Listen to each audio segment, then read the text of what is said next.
Hello friends, तो चलिए हम लोग जावा के कोर्स को थोड़ा सा और आगे बढ़ाते हैं। और अभी तक हमने 3 वीडियो को अपलोड किया था, तो मेक श्योर कि आप इन तीनों वीडियोज़ को देख लें।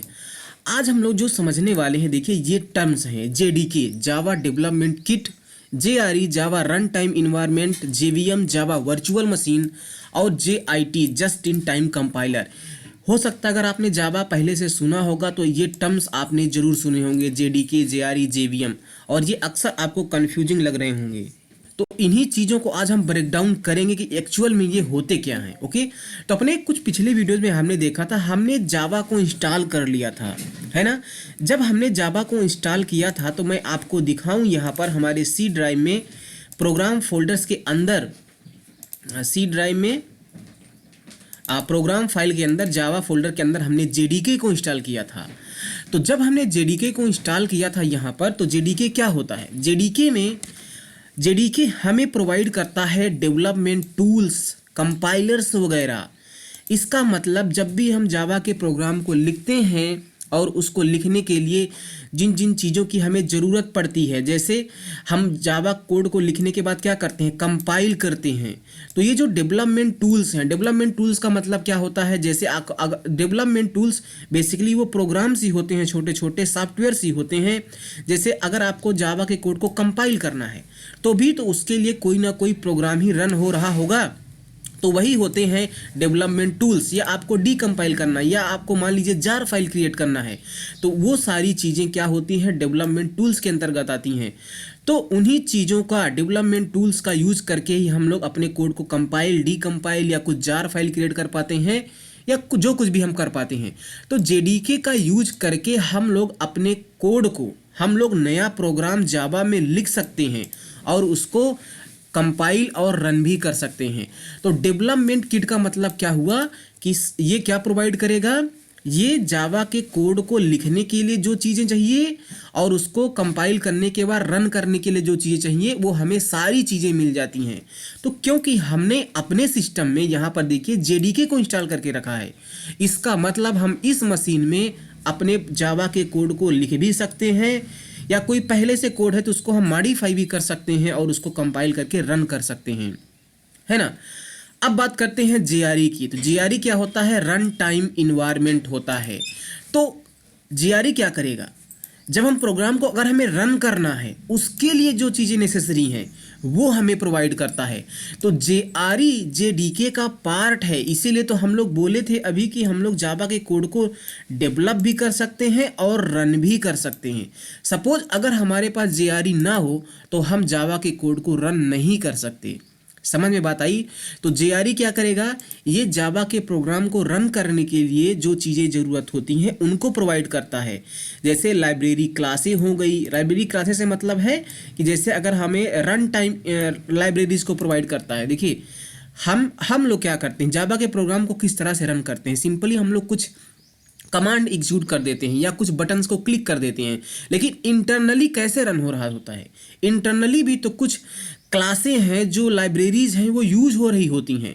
तो रन टाइम जेआरई क्या करेगा? वो हमारे जावा के प्रोग्राम को रन करने के लिए जो मीडियम चाहिए, जो लाइब्रेरीज क्लासें चाहिए, उनको प्रोवाइड करता है।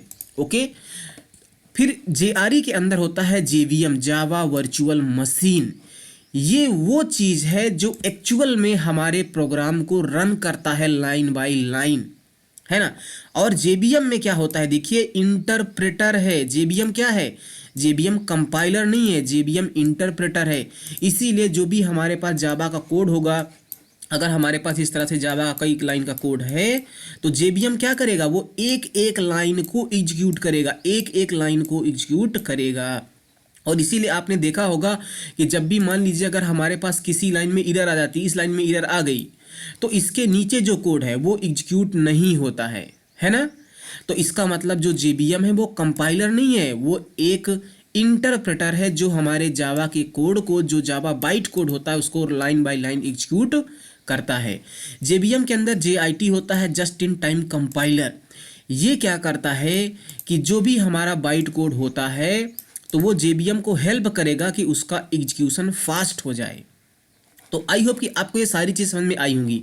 तो अगर हमारे पास जेडीके है तो हम कोड को डेवलप भी कर सकते हैं, उसको कंपाइल करके रन भी कर सकते हैं। रन क्यों कर सकते हैं? क्योंकि जेडीके के अंदर जेआरई है, जावा रन टाइम इन्वायरमेंट। जेआरई क्या होता है? हमारे प्रोग्राम को रन करने के लिए जिन जिन क्लासें फाइल्स की ज़रूरत होती है उन सारी चीज़ों को प्रोवाइड करता है, और साथ ही साथ जेबीएम भी प्रोवाइड कर देता है।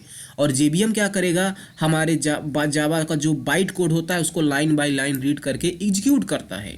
और जीआईटी जेबीएम को हेल्प करता है ताकि हमारे प्रोग्राम का एग्जीक्यूशन फास्ट हो सके। तो आपको ये सारी चीज़ समझ में आई। तो जो जेआरई होता है वो सिर्फ और सिर्फ हमारे जावा के प्रोग्राम को रन करने के काम आता है, डेवलप करने के काम नहीं आता। अगर आपको किसी भी मशीन पर कोड को डेवलप भी करना है और रन भी करना है तब आपको जेडीके चाहिए, है ना।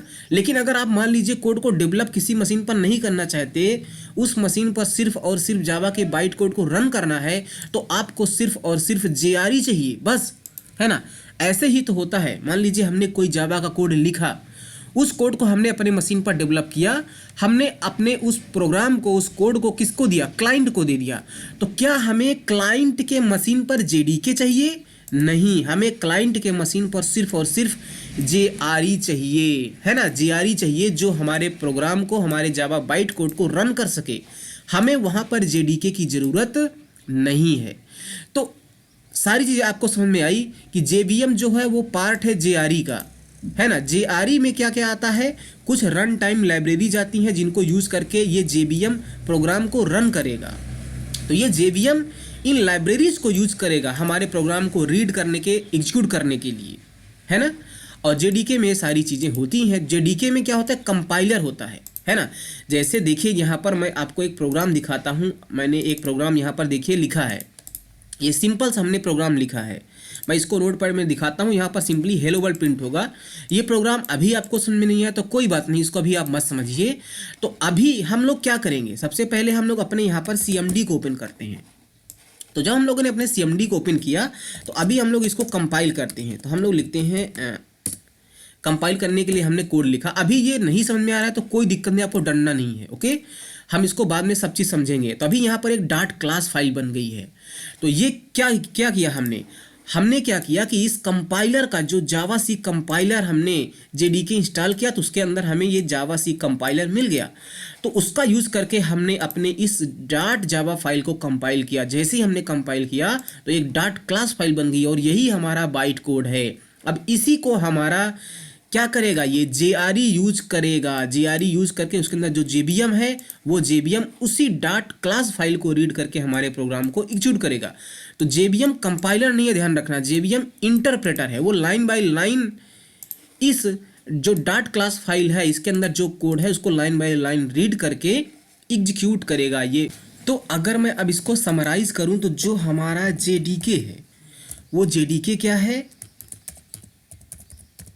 डेवलपमेंट टूल्स प्लस क्या है? प्लस जेआरई है। जेडीके डेवलपमेंट टूल्स है प्लस जेआरई है। और जो हमारा जेआरई है वो क्या है? वो कुछ हमारा रन टाइम इन्वायरमेंट है। रन टाइम ENV लिख देते हैं, रन टाइम लाइब्रेरीज या रन टाइम इन्वायरमेंट या रन टाइम लाइब्रेरीज कर देते हैं। प्लस क्या है? जेवीएम है, जावा वर्चुअल मशीन। तो इस तरह से हम लोग इसको कंक्लूड कर सकते हैं। तो JRE is the subset of JDK and JVM is the subset of JRE. तो JDK development tools plus JRE है ना, और JRE run time libraries plus JVM है। तो इसको इस तरह से भी समझ सकते हैं, है ना। तो आपको समझ में आया सारी चीज़ें, आई होप कि आ गई होंगी, है ना। तो ये सारी टर्मिनोलॉजीज हैं। आई होप कि ये सारे बेसिक टर्म्स क्लियर हो गए होंगे कि ये जेडीके, जेआरई, जेवीएम क्या होते हैं, ओके। इनके बारे में और ज़्यादा डिटेल में अभी आपको जानने की ज़रूरत नहीं है। जब भी ज़रूरत पड़ेगी तो हम आपको और ज़्यादा डिटेल में इन सारी चीज़ों को बता देंगे, ओके। Thank you.